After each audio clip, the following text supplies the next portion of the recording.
Bwana Yesu asifiwe. Bwana Yesu asifiwe. Makutano, Bwana Yesu asifiwe. Mungu ametupa neema na kibali. Tumeweza kukutanika katika viwanja hivi. Na minajua ya kwamba ni kusudi la Mungu mwenyewe. Na mimi nichukue nafasi hii kukualika na kukaribisha kwa pamoja ili tuweze kuyatafakari maneno ya Mungu kwa pamoja. Mahali popote pale ulipo, inawezekana huko nyumbani kwako, lakini sauti hii inakufikia. Inawezekana huko mahali kwa namna yote ile, tumia nafasi hii kukualika. Ujumbe tulionao, tunaangalia juu ya matendo makuu ya Mungu. Matendo makuu ya Mungu. Matendo makuu ya Mungu. Huu ndio ujumbe ambao tunao leo, ikiwa ni siku yetu ya 5. Matendo makuu ya Mungu. Tumeona namna mbalimbali ambazo Mungu amezitumia kuyadhihirisha matendo yake makuu. Namna ya kwanza ambayo tuliiona kwamba Mungu alidhihirisha na anadhihirisha matendo yake makuu kwa njia ya uumbaji. Tunapouangalia uumbaji wote, tunauona, tunausikia, tunaufahamu, ni ishara ya wazi ya matendo makuu ya Mungu. Kwa hiyo kupitia uumbaji, Mungu alidhihirisha matendo yake makuu. Lakini bado Mungu angali anathibitisha, anayafunua, anayadhihirisha matendo yake makuu kwa njia ya uumbaji. Biblia inasema, hapo mwanzo kulikuwako neno, naye neno alikuwako kwa Mungu, naye neno alikuwa Mungu. Mstari wa 3 kwenye hiyo Injili ya Yohana sura ya 1 mstari wa 3, maandiko yanasema, na vyote vilifanyika kwa huyo. Huyo nani? Neno. Neno la Mungu. Maana yake neno ndilo ambalo lilitumika kwenye uumbaji.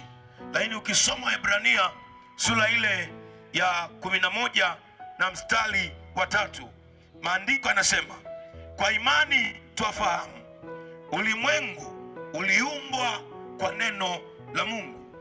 Maana yake mpaka leo Mungu bado anadhihirika kwa njia ya uumbaji, kwa sababu lile neno linaloachiliwa, linaloenda, linalopita, linapita na nguvu za Mungu katika kuumba. Maana yake unapolisikia neno la Mungu, linaachilia kitu fulani cha kiuumbaji ndani yako. Kuna vitu ambavyo vinaumbika, vinaumbwa unapolisikia na kulisikiliza neno la Mungu. Amen. Kuna vitu ambavyo vinaumbika, vinaumbwa unapolisikia neno la Mungu. Lakini tukaangalia matendo makuu ya Mungu katika kuwavusha watu, na tukaona mahali popote pale unapokuwa ukimhitaji Yesu Kristo, yeye yuko tayari kuitikia wito wako, lakini yuko tayari kukuvusha ili upate kutoka mahali ulipokwama. Kwa nini? Kwa sababu yeye Mungu katika matendo yake makuu aliyoyatenda, yako ambayo aliyafanya, akawatoa watu watoke mahali walipokwama, waende katika hatima zao ambazo walikuwa wamekusudiwa nazo. Kwa hiyo bado Mungu ni yule ambaye habadiliki. Maana yake anadhihirisha matendo yake makuu kwa kuwavusha watu. Haijalishi umekwama kwa kwa muda gani, lakini Mungu atakujilia, anakujilia na kukuvusha upate kuvuka kutoka mahali ulipokwama. Amen. Na tukaona matendo makuu ya Mungu katika kutenda yale yaliyoshindikana kwa wanadamu. Yako mambo ambayo kibinadamu yameshindikana, lakini ile yameshindikana kibinadamu haimaanishi ya kwamba yameshindikana kwa Mungu. Yeye Mungu kwa uweza wake, kwa nguvu zake, kwa mamlaka yake, anayafanya yale yaliyoshindikana kwa wanadamu yapate kuwezekana. Kwa ukuu wake na kwa mamlaka yake anayafanya yale yaliyoshindikana kwa wanadamu yapate kuwezekana. Tuliona baadhi ya matendo ambayo Mungu aliyatenda yaliyokuwa yameshindikana kibinadamu. Tuliona mifano kadhaa. Kuna watu ambao hawakuwa na uzao, lakini Mungu aliachilia matendo yake makuu wakapata uzao. Alitenda kwa namna yake wakapata uzao. Wako ambao walikuwa wagonjwa, wako ambao walikuwa tasa, walikuwa maskini, lakini yeye Bwana kwa namna yake na kwa utendaji wake alienda akafanya wakapata uzao. Na Bwana ni yeye yule yule. Amen. Na Bwana ni yeye yule yule. Kwa nini? Kwa sababu yeye Bwana akikutendea, matendo yake yanaishi. Akikutendea, uwe na uhakika maisha yako yanabadilika. Akikutendea, historia yako ya zamani inabadilika. Amen. Akikutendea, afya yako inabadilika. Amen. Akikutendea, uchumi wako unabadilika. Amen. Matendo ya Mungu yanambadilisha mtu. Amen. Na jioni ya leo natamani tuangalie matendo makuu ya Mungu katika kutenda miujiza. Matendo makuu ya Mungu katika kutenda miujiza. Matendo makuu ya Mungu katika kutenda miujiza.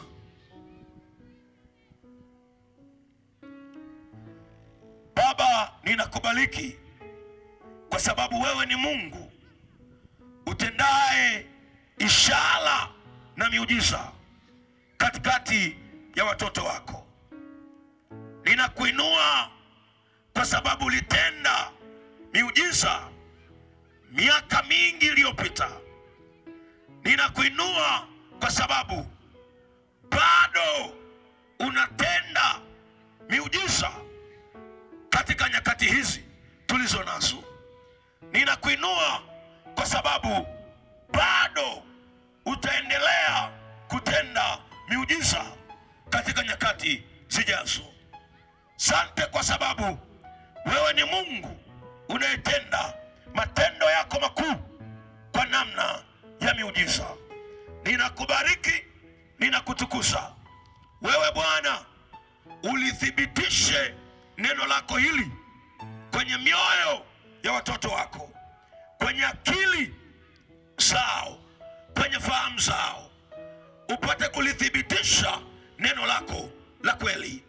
Lakini zaidi ya yote, Mungu uliye hai, uliyetukuka, wa milele, jioni ya leo dhihirika kwa namna ya miujiza, ukimtendea mtoto wako huyu muujiza katika maisha yake. Ukimtendea mtoto wako huyu muujiza katika afya yake. Ukimtendea mtoto wako huyu muujiza katika familia yake. Zaidi ya yote, wewe utendaye, ninakuita upate kutenda mahali hapa.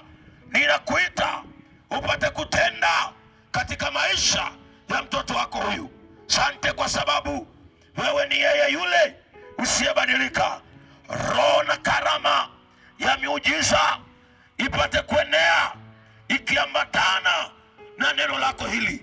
ili upate kulithibitisha neno lako la kweli na neno lako la uzima. Katika jina lako Yesu ninaomba na ninaamini ya kwamba imekuwa. Amen. Haleluya, haleluya. Amen. Isaidie kumwambia jirani yako, Mungu mtenda miujiza akutendee na wewe leo. Mungu mtenda miujiza akutendee na. Bwana Yesu asifiwe. Amen. Nisaidie kumwambia jirani yako, Mungu mtenda miujiza akutendee na wewe jioni ya leo. Mungu mtenda miujiza akutendee na wewe. Kipengele ambacho natamani tukiangalie kwa dakika chache tunapoyaangalia matendo makuu ya Mungu. Nataka tuangalie kipengele cha Mungu katika kutenda miujiza. Kipengele cha Mungu katika kutenda miujiza. Hiki ndicho kipengele ambacho jioni ya leo tunapoyaangalia matendo makuu ya Mungu, natamani tuangalie kipengele hiki. Mahali Mungu amejidhihirisha, ameyadhihirisha matendo yake makuu kwa njia ya miujiza. Kwenye Biblia ziko shuhuda kadhaa ambazo zinadhihirisha miujiza iliyotendeka kupitia Mungu. Manake Mungu alidhihirika kwa njia ya miujiza kwenye maisha ya watu, kwenye familia za watu. Na maisha yangu mimi na wewe bado yanahitaji muujiza fulani ili yaweze kuendelea, ili yaweze kubadilishwa. Amen. Naomba nirudie jambo hili ili unielewe vizuri. Biblia imetaja mifano na vielelezo kadhaa ambavyo vimeitwa ni miujiza. Amen. Biblia imevitaja na imetaja neno hili miujiza mara nyingi kwenye Biblia. Amen. Kwa hiyo ni neno ambalo lipo na ni jambo ambalo lipo. Kwa hiyo kama limetajwa kwenye Biblia, manake lina uhusiano na maisha ya mwanadamu kwa namna moja au nyingine. Amen. Halipo jambo ambalo limetajwa kwenye Biblia ambalo halina uhusiano na maisha ya mwanadamu. Amen. Sasa kwa kuwa neno hili muujiza au miujiza limetajwa kwenye Biblia, manake lina uhusiano na maisha yetu. Tena bahati nzuri kwamba huyu Mungu Yehova, huyu Mungu mkuu Yesu Kristo amehusishwa na miujiza kadhaa iliyotajwa kwenye Biblia. Manake ni kwamba ikiwa tunamwabudu Mungu Yehova, ikiwa tunamtumaini Mungu Yehova, ikiwa tunamwamini Yesu Kristo, ikiwa tunamtegemea Yesu Kristo, hatuwezi tukajitenga na neno na kitu kinachoitwa muujiza. Kwa nini? Kwa sababu Yesu na yeye pia alipokuwa hapa duniani kwa namna ya damu na nyama alifanya miujiza, alidhihirisha miujiza. Kuna mambo ambayo aliyatenda, kuna matendo ambayo aliyatenda yakawa ni muujiza. Bwana Yesu asifiwe. Amen. Bwana asifiwe. Amen. Haleluya, haleluya. Amen.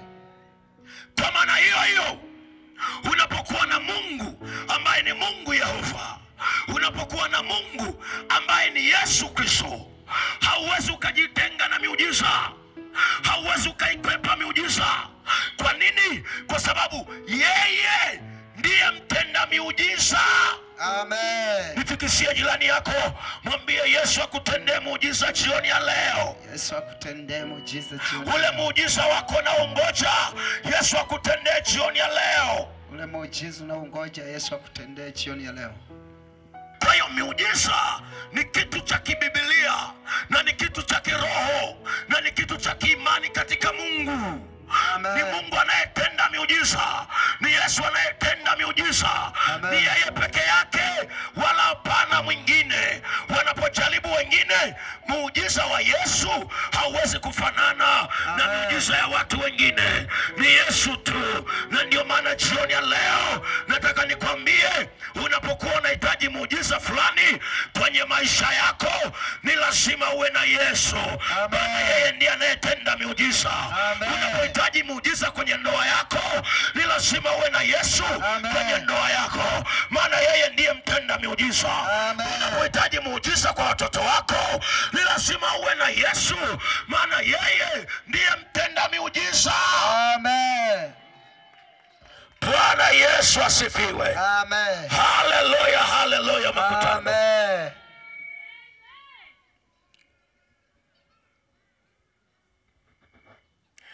Watu wengi wanatamani, wanatafuta maisha yao upate angalau muujiza mmoja. Niliweka sawa hili. Hatuishi kwa kutegemea muujiza. Hatutembei kwa kutegemea muujiza. Maisha yetu yanamtegemea Mungu.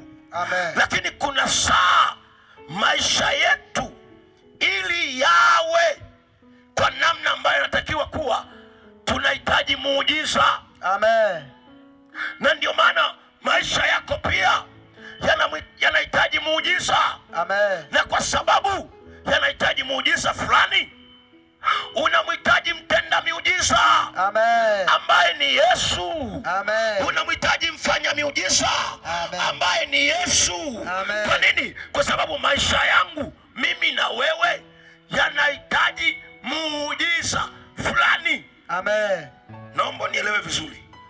Unielewe vizuri. Hatutembei kwa kutegemea muujiza. Amen. Hatuishi kwa kutegemea muujiza. Lakini kuna saa maisha ya kwako yanahitaji muujiza fulani hivi. Amen. Utendeke ili kuyaendeleza. Yanahitaji muujiza fulani ufanyike ili kuyaendeleza. Sio kwamba tunahitaji muujiza kila wakati. No. Kuna mahali ambapo miujiza inahitajika. Amen. Ngoja nitafsiri neno hili ili tuende vizuri. Mtu akisikia neno muujiza, mwingine anajiuliza ya kwamba hiki ni kitu gani? Akisikia neno muujiza, wakati mwingine anaweza asielewe. Ukisikia muujiza, maana yake ni jambo kufanyika, ni kitu kufanyika kwa namna isiyoelezeka. Amen. Jambo linafanyika kwenye familia, jambo linafanyika kwenye kazi, jambo linafanyika kwenye ofisi, jambo linafanyika kwenye ukoo, jambo linafanyika kwenye shamba, jambo linafanyika kwenye maisha yako. Ukiambiwa hebu lielezee hili jambo limefanyikaje, hauna lugha, hauna maelezo mazuri ya kulielezea hilo jambo. Yani limefanyika kwa namna ambayo wewe hauwezi ukawa na maelezo juu ya hilo lilofanyika. Linatendeka kwa namna ambayo wewe hauwezi ukawa na namna ya kulielezea. Kwa mfano, inaweza ikawa ni kazi ile ile, wote mnafanya kazi aina moja, lakini matokeo unayoyapata wewe ni tofauti na matokeo anayoyapata mwenzako. Wote mnatimiza vigezo, wote mnatimiza masharti, wote mnafuata protocol zinazotakiwa, lakini matokeo unayokuja kuyapata wewe na matokeo anayoyapata mwenzako ni matokeo ya aina mbili tofauti.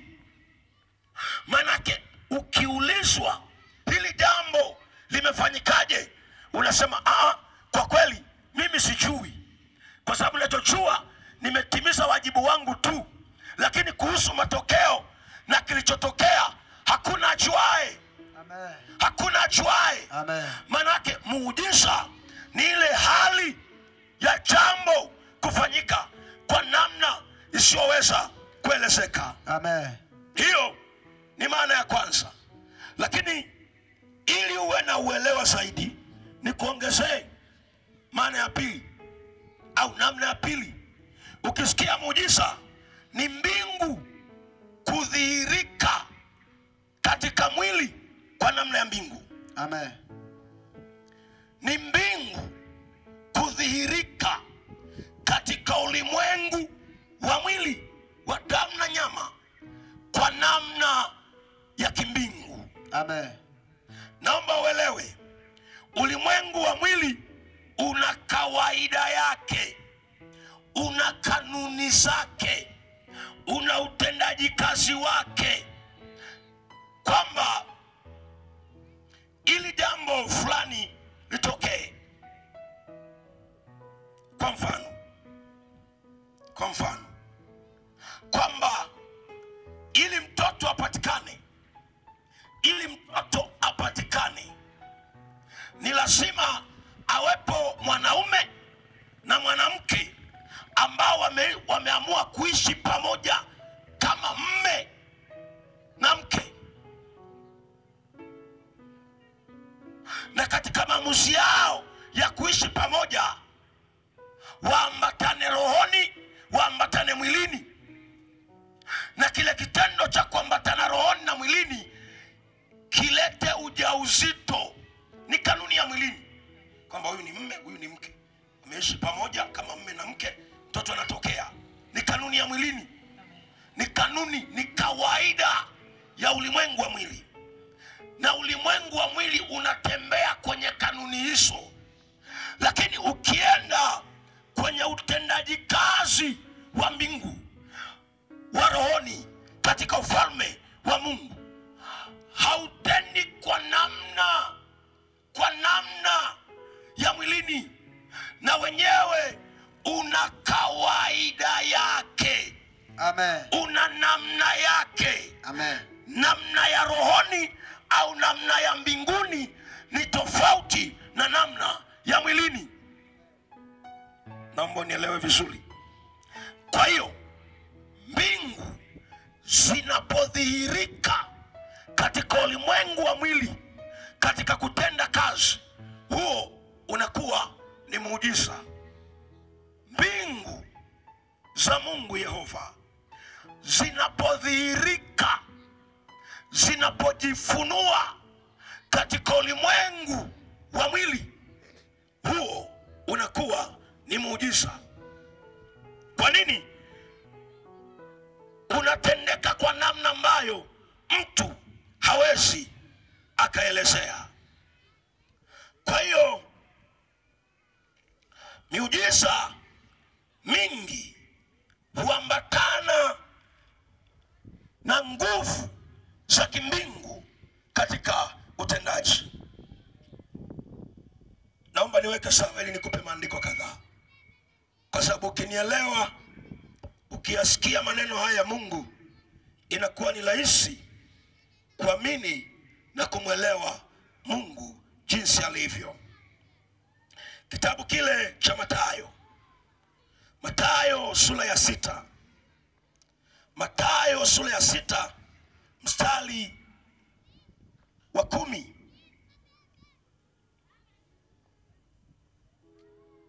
Mathayo sura ya 6 mstari wa 10 anasema, mapenzi yako yatimizwe hapa duniani kama huko mbinguni. Mapenzi yako yatimizwe hapa duniani kama huko mbinguni. Maana kuna namna ambavyo mbingu zinatenda kazi. Ndio. Hebu jaribu kupata picha hii kwamba mbinguni kuna mfalme, na mfalme anaitwa mfalme wa amani. Uwe na uhakika ya kwamba mbinguni kuna amani. Manake ni mapenzi ya Mungu mbinguni, ni mapenzi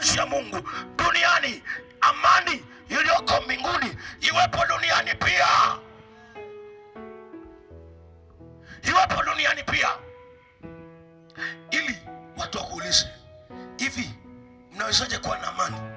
Miaka yote hii hamna migogoro, mnawezaje kuwa na amani? Uambie mimi sijui, ila nachojua tuna amani. Kwa nini? Kwa sababu mbingu ndizo ambazo zimebeba mapenzi ya Mungu. Na kama zimebeba mapenzi ya Mungu, manake ni mapenzi ya Mungu yaliyo mbinguni, kwamba duniani pawe na amani. Amen. Kwa wale wanaosoma Biblia, Yohana 10:10, maandiko yanasemaje? Maandiko yanasema hivi: Yesu alikuja ili tuwe na uzima, kisha tuwe nao tele. Ukitoa kile kipengele cha kwanza ya kwamba mwivi haji ila aibe, ila chinje, ila haribu, Yesu anasema lakini mimi nilikuja ili wawe na uzima, kisha wawe nao tele.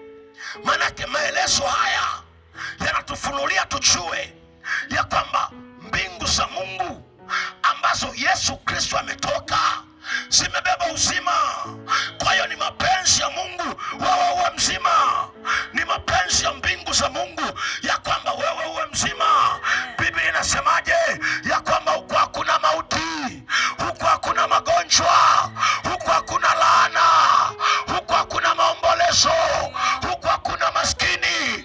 Kwa hiyo uwe na uhakika ya kwamba ni lazima ziite mbingu, ili mbingu zikishuka zizihirike kwenye ulimwengu wa mwili kwa namna ya muujiza.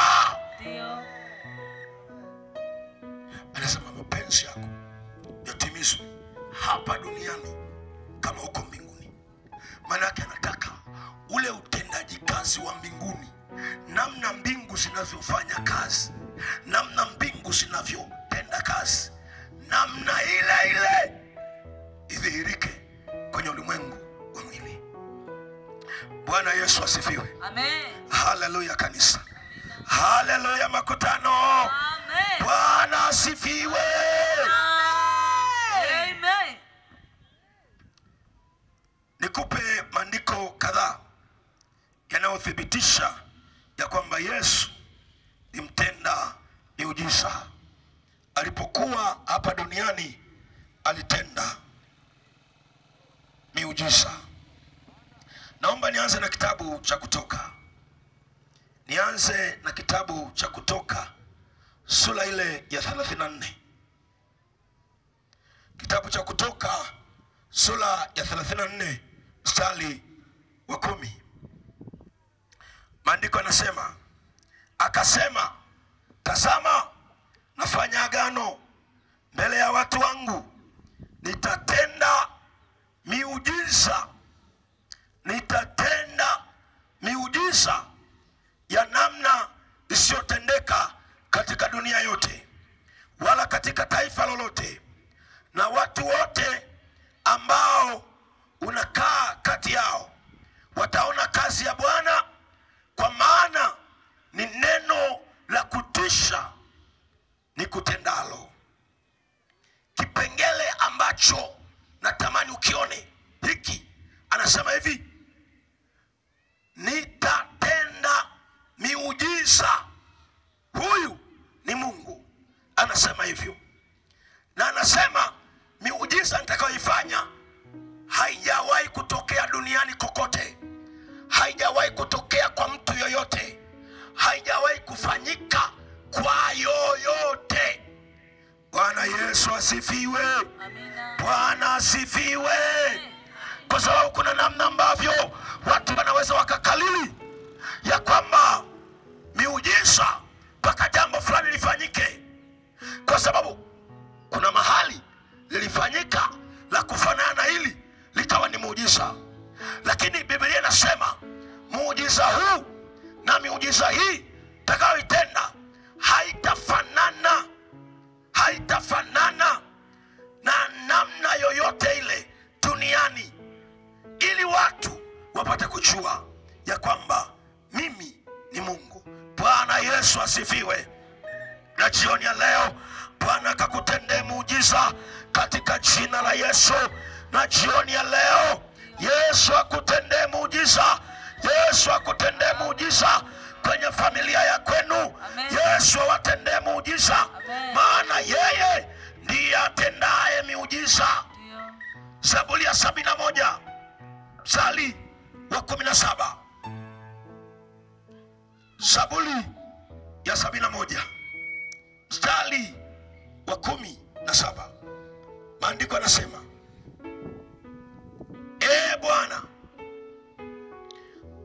umenifundisha tokea ujana wangu, nimekuwa nikitangaza miujiza yako hata leo. Manake maisha ya Daudi yalikuwa yamejaa miujiza. Kwa nini? Anathibitisha ya kwamba Mungu, wao wamenifundisha tokea ujana wa kwangu, hata hivi leo nimekuwa nikitangaza miujiza yako. Hebu nitikishie jirani yako, muulize, je, maisha yako yamejaa miujiza ya Bwana? Maisha yako yamejaa miujiza. Muulize, je, maisha yako yamejaa miujiza ya Bwana? Manake nini? Manake kwanza Bwana anafanya miujiza, lakini pili kwamba sio lazima muujiza uwe mmoja tu. Daudi anasema nimekuwa nikitangaza miujiza yako. Zaburi 72 mstari wa 18. Na ahimidiwe Bwana Mungu wa Israeli, atendaye miujiza yeye peke yake. Na ahimidiwe Bwana Mungu wa Israeli, atendaye miujiza yeye peke yake. Kwa hiyo Mungu ni Mungu anayetenda miujiza peke yake, hayupo mwingine peke yake. Zaburi ya 86 mstari wa 10. Zaburi ya 86 mstari wa 10. Kwa kuwa ndiwe uliye mkuu, wewe ndiwe mfanya miujiza, ndiwe Mungu peke yako. Kwa kuwa wewe ndiwe Mungu, wewe ndiwe uliye mkuu, wewe ndiwe mfanya miujiza, ndiwe Mungu peke yako. Kwa hiyo maandiko haya yanatuthibitishia kwamba Mungu ni Mungu atendaye miujiza. Yesu ni Yesu atendaye miujiza. Unamwamini Yesu, unatembea naye kitambo kidogo, unamwacha, unaikana imani, unamkana Mungu, hauwezi ukayaona matendo makuu ya Mungu katika miujiza. Ikiwa safari yako ya hapa duniani unatembea na Mungu kwa kitambo kidogo tu alafu unamwacha. Na tutamani kusema ya kwamba Daudi anayesema ya kwamba nitaihubiri miujiza ya kwako, alikuwa anatembea na Mungu, hakukubali kumwacha Mungu, hakukubali kupoteza mahusiano yake na Mungu. Amen. Na mimi nataka nikwambie, unataka miujiza ya Yesu, lazima uambatane na Yesu. Amen. Usikubali kumpoteza. Amen. Maisha yako yote yawe ni kuambatana na Kristo. Huduma yako yote iwe ni kuambatana na Kristo. Nalijua neno hili ya kwamba shetani atajaribu kuvunja uhusiano wako na Yesu, lakini wewe simama imara. Watu watajaribu kuharibu mahusiano yako na Yesu, wewe simama imara. Manake ambatana naye wakati wa furaha, ambatana naye wakati wa huzuni, ambatana naye, yeye atakupa furaha tena. Wakati wa misiba, ambatana naye, yeye atakupa kicheko tena. Manake Yesu aliye naye, usikubali kumpoteza. Yesu aliye naye, usikubali kumwacha. Hata kama uchaona mbingu zikidhihirika kwako, wewe endelea kung'ang'ana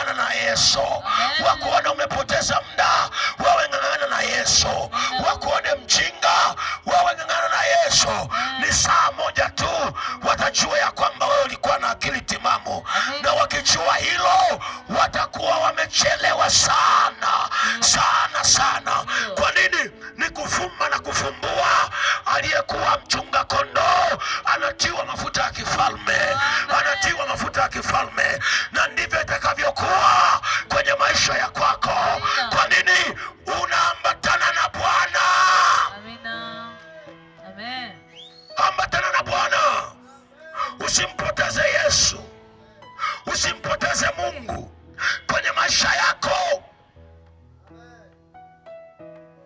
usimpoteze. Kuna wengine ambao maisha yao yakiinuliwa tu kidogo wanamwacha Mungu. Je, ni vibaya kubarikiwa? Ni vibaya kuinuliwa? Sio vibaya, sio vibaya. Na mimi nikuombe, unapobarikiwa dumu katika baraka zako ukiwa na Bwana. Na wengine unajua ni ajabu sana, kwa sababu ya ugumu wa maisha, changamoto wanazopitia, wanamwacha Mungu. Na ngoja nikuhubiri kidogo. Ukisoma kitabu cha Ayubu sura ile ya kwanza, Biblia inasemaje? Inasema hivi: kulikuwa na kikao mbinguni, shetani naye akajihudhurisha kwenye hicho kikao. Mungu akamuuliza shetani, wewe unatoka wapi? Akamwambia, mimi natoka duniani kutembea tembea huko. Sema ndivyo. Mungu akamwambia, umemwona Ayubu mtumishi wangu? Akamwambia, nimemwona yuko vizuri. Yeah. Mungu akamwambia, unaona anavyoniabudu, anavyonicha? Shetani akamwambia, hebu muangalie mama fulani yupo kule, anakuabudu sana, kukufuru tu. Huyu anakuabudu kwa sababu wewe umembariki, lakini ukiondoa tu vile alivyo navyo atakukana. Mungu akamwambia, mimi namwamini Ayubu, nenda kaviguse vile ambavyo anavyo Ayubu. Biblia inasema matukio yakaanza. Kuna matukio yanayotokea kwenye maisha yako, ni matukio ambayo yameruhusiwa na Mungu kwa kusudi maalum. Amen. Bwana Yesu asifiwe. Amen. Haleluya, haleluya. Amen. Bwana asifiwe. Amen. Na mimi nataka nikwambie, hata unapoona kwenye maisha yako vitu vyako vinaguswa, mali yako inaguswa, biashara zako zinaguswa, ndoa yako inaguswa, usimwache Mungu. Amen. Kwa sababu misheni kubwa ya shetani ilikuwa ni kumfanya Ayubu amkufuru Mungu. Amen. Amkane Mungu. Amen. Akaenda kaua watoto 7. Jamani, ni rahisi kusoma. Waona vitoto 3 tu, kakifa kamoja, maneno nao sema. Yani maneno magumu. Sasa hebu nikuulize, ungekuwa wewe, watoto 7 kwa tukio moja 7, ungesemaje? Nilikuwa mahali fulani, mtoto alikuwa amepanda juu ya mwembe. Akiwa amepanda juu ya mwembe, anacheza na watoto wenzake, kwa wanakimbizana kwa juu. Miembe ilikuwa imeungana kama 3 hivi, wanahama mwembe, wanaunganisha, wanaenda huu. Wakati anaunganisha huyu mtoto kwenda mwembe mwingine, akaanguka. Ameanguka, aliumia vibaya. Kwanza bado unajua kwamba huyu amekata moto. Huyu ndo nyimbo na tusiimbe tena. Lakini ikawa sio. Kapata huduma ya kwanza pale. Akaitwa mama yake mlezi, mwiteni mama fulani. Yani alipokuja hapo alizikumbuka paka sadaka anazompaga mchungaji. Yani hivi Mungu yuko wapi jamani? Mungu yuko wapi? Mbona kama mafungu natoa? Mbona kama zaka natoa? Mbona kama shukrani natoa? Hivi Mungu, jamani, Mungu mimi anioni? Mungu, yani aliongea maneno magumu. Hapo mtoto hajafa. Sasa huyu mtoto akifa, ataendelea kumwamini Mungu? Amna. Ataendelea kumwamini Mungu? Lazima mkane. Imani yake inaishia pale. Na mimi natamani kuambia jioni ya leo, hata kama vitu vyako vinaguswa, imani yako kwa Mungu isiondoke. Amen. Hata kama afya yako inaguswa, imani yako kwa Mungu isiondoke. Amen. Usimkane Mungu. Amen. Hayo ni ya kitambo kidogo tu. Ayubu akasema, nami najua ya kuwa mteteaji wangu yu pamoja na kwamba nimeharibika namna hii, nimechakaa namna hii, lakini yu yuko Baba aliye mbinguni. Iko sana wakati nisiojua hata niichilia tena. Naendelea kumgoja Baba. Na mimi nakwambia, mgoje Bwana mahali ulipo. Yeye atakuchilia tu, yeye atakutokea tu.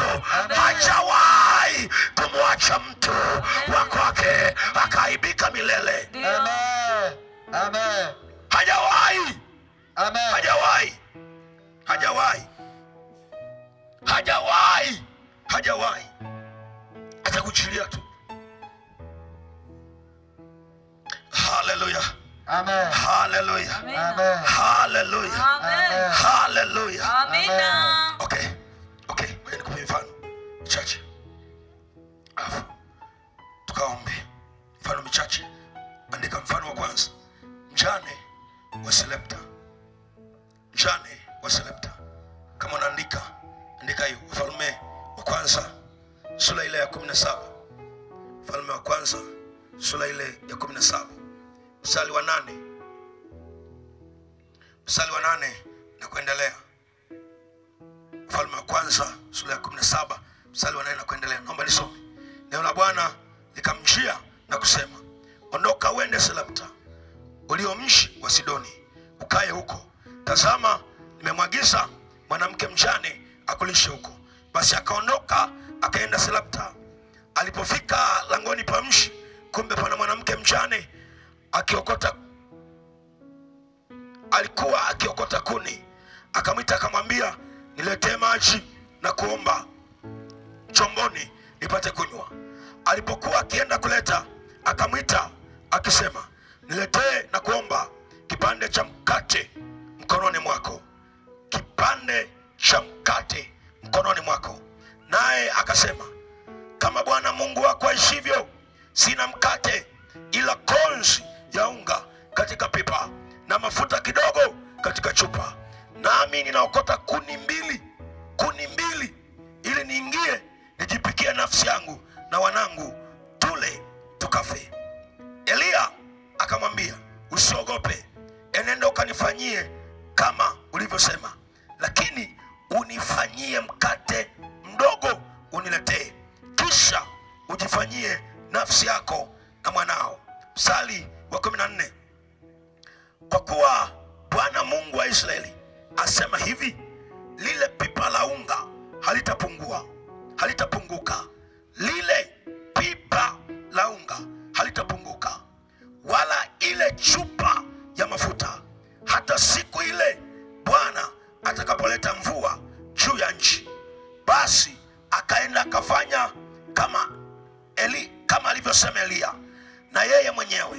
Naye Elia na nyumba yake wakala siku nyingi. Lile pipa la unga halikupunguka, wala ile chupa ya mafuta haikuisha, sawasawa na neno la Bwana kwa kinywa alilolinena kwa kinywa cha Elia.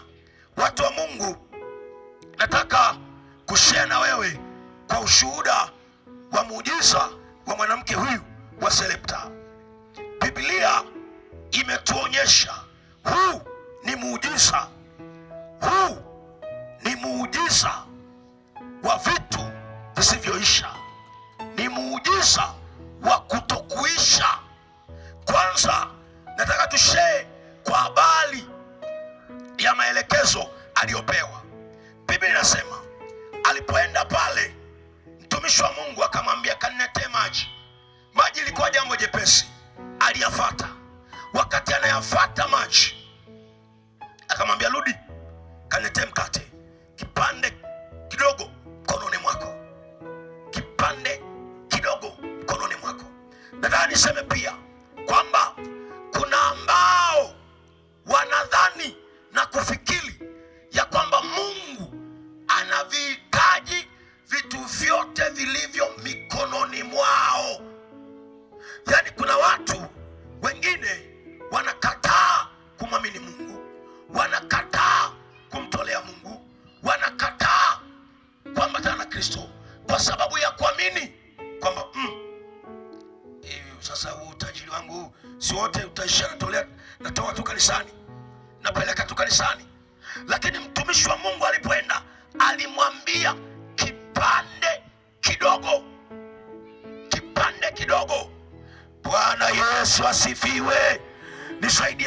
jirani yako,